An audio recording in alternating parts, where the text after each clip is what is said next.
Hello, and welcome to another episode of Masterpiece Movie Theater, where we're going to be discussing the 1986 film, The Boy Who Could Fly.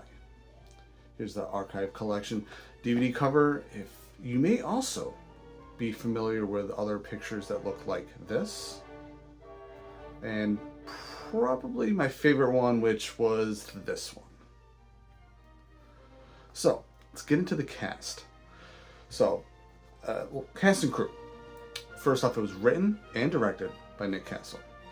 And we have Lucy Deakins as Millie Michelson, Jay Underwood as Eric Gibb, Bonnie Bedelia as Millie's mother, Charlene Michelson, Fred Savage in his first film role. That's how early this is. It's his first one. He plays Lewis Michelson. And in one part in this movie, I need to point out, you can see him playing the Last Starfighter video game. Last Starfighter, made in 1984, directed by Nick Castle, that's right. We also have, starring in this movie, Fred Gwynne, who's Uncle Hugo Gibb. If I have to explain to you who Fred Gwynne is, you might be watching the wrong channel, okay? We have Mindy Kahn as Geneva, someone who becomes friends with Millie, lives a couple houses down. And then Colleen Dewhurst plays Mrs. Sherman, the very important teacher throughout the entire movie. This movie is a pure 80s enjoyment, wholesome family movie. It screams everything mid-80s family entertainment.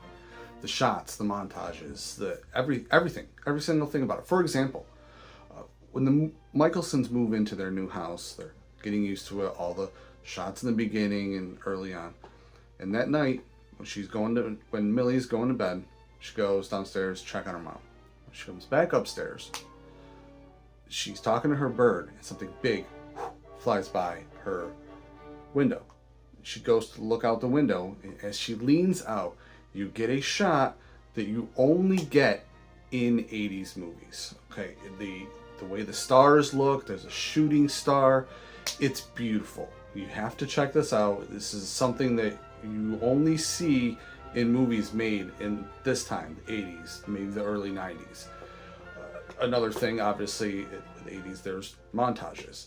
So, for example, when Millie becomes entangled with the autistic boy Eric, who lives next door, their whole lives are entangled. He seems to take a liking to her, so the teacher, Mrs. Sherman, tasks her with helping him and seeing how far she can possibly get him to respond, because he seems to only respond to her. So she tasks her with making a journal, seeing how everything goes. And that's when we get a montage. And again, it's just another beautiful 80s storytelling device. I don't know how other people feel on montages. I personally love them. So you get to see a lot of the growth of the characters through that. And it's just fantastic.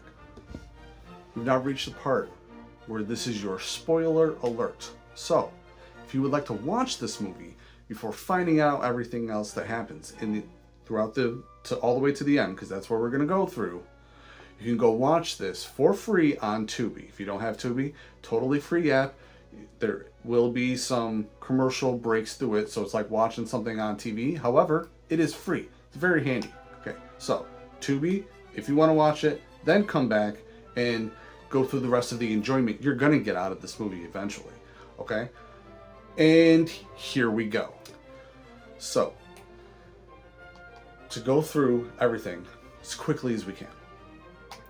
All the Michelsons move into the new house. It's very apparent that the father is not there. It's not 100% clear why. But Mr. Michelson isn't there. And everyone is profoundly sad or angry, seems lost. Charlene, the mother, has to get a new job in the field that they do tell you she used to be in. But she's now having struggles because everything is switching over to computers, and she's having a hard time with that. Lewis, again, is very young. He's taken up almost like a paramilitary type of personality, and he plays with toy soldiers. He has toy guns, and one of the first things he does, actually in the movie, is once they're all moving in, he rides his big wheel out of the moving truck and drifts to go then down the sidewalk. My entire childhood, I wanted to do that. It was so cool. Imagine that, go watch this movie and see that through the eyes of a kid. You'd be like, that was awesome. I just want to do that on my big wheel.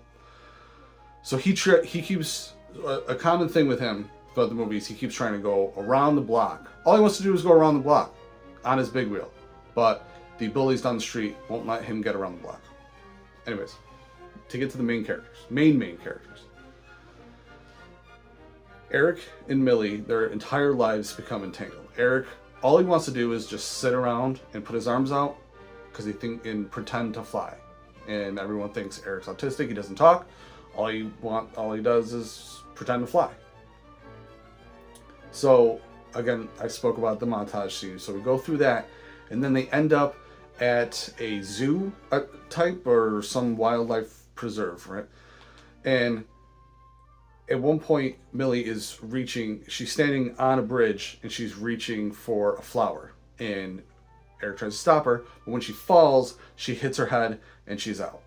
And when she comes to, and we're treated to a dream sequence, which then becomes a nightmare where you see her. It ends with she sees her dead father. And but when she wakes up, she's convinced that Eric can in fact fly. Before she goes home, she does talk to a psychologist. And this is where you find out that because early in the movie, she tells Geneva that her father died of cancer. He didn't die of cancer. He was diagnosed with cancer and committed suicide, so the family wouldn't watch him waste away and have to deal with that. So Millie gets back from the hospital, right? And the rose, I don't know, it's white, but I don't know flowers.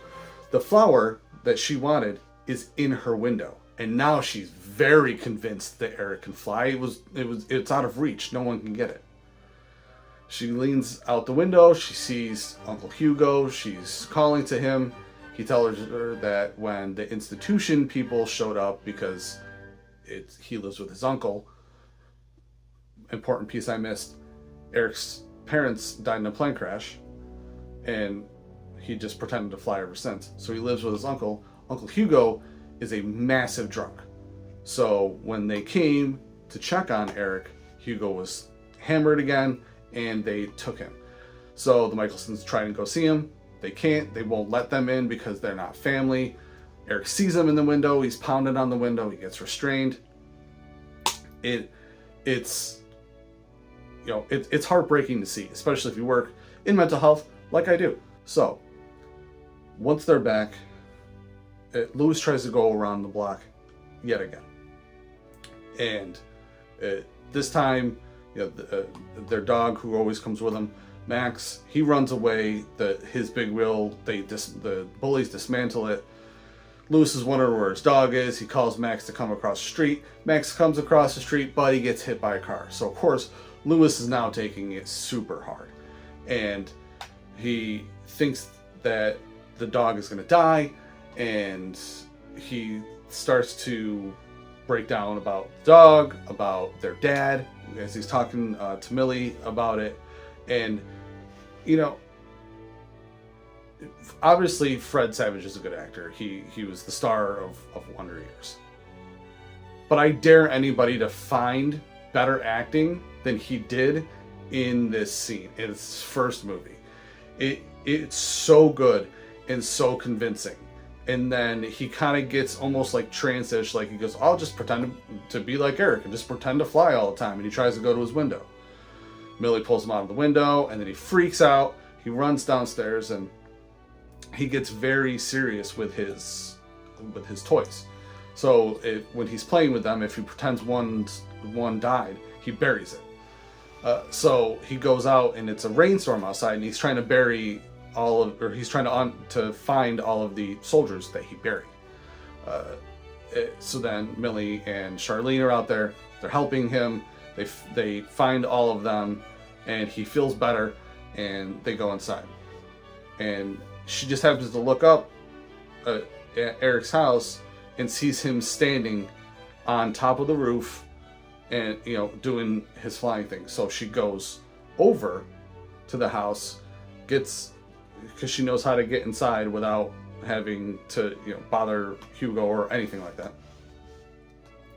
And sees that before she gets onto the roof, she gets into the attic, and he's there just, shivering, and he's cold, and it's apparent that he escaped from the asylum. And she stays there with him that night.